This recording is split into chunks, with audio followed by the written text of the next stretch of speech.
આજરોજ આમ આદમી પાર્ટી અને જસદણ શહેર તાલુકા તેમજ દલિત સમાજના આગેવાનો સાથે અમે જે સાંસદ ચાલુ છત્રની અંદર બંધારણના ઘડવૈયા બાબા સાહેબ આંબેડકરનું જે અપમાન થયું છે એ અપમાનને લઈને કાર્યકરોની જે નારાજગી હતી, દલિત સમાજની જે લાગણી દુભાણી હતી, એને લઈને આવેદનપત્રમાં આપવા માટે જસદણ તાલુકા મામલતદારશ્રીને રજૂઆત કરવા માટે આવ્યા હતા કે આગામી દિવસોમાં કોઈ પણ જે કાંઈ બોલવામાં આવે છે બિન સાંસદીય શબ્દો દ્વારા ધર્મને લઈ, જાતિને લઈ ટીકા ટિપ્પણીઓ કરવામાં આવે છે, આવું ના બને અને અમિત શાહ એના પદ ઉપરથી રાજીનામું આપે, એને લઈને આજે અમે સૌ લોકો અહીંયા એકઠા થયા છીએ.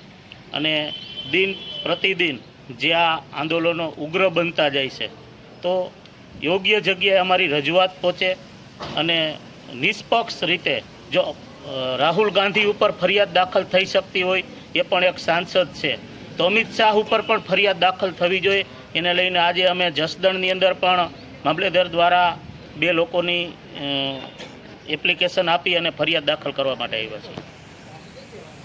યોગ્ય નિકાલ નહીં થાય તો આવનારા દિવસોમાં દિવસે ને દિવસે ગુજરાતની અંદર અને ભારત દેશની અંદર જે લડાયક પગલાં અને ગાંધી જિંદગી માર્ગે આંદોલન થઈ રહ્યા છે,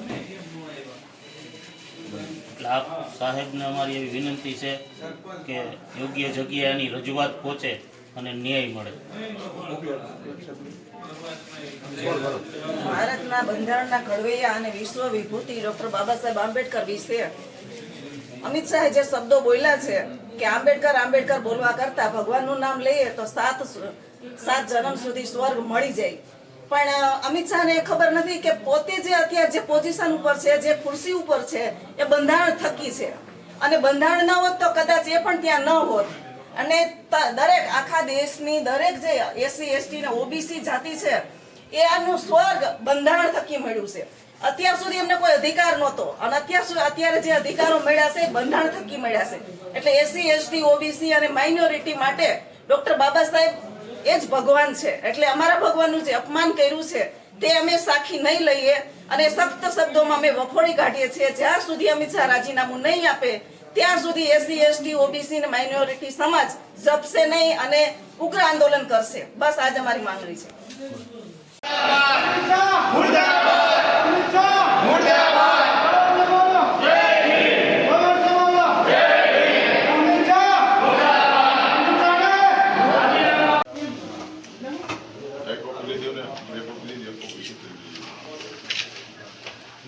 Ahí acá, tío.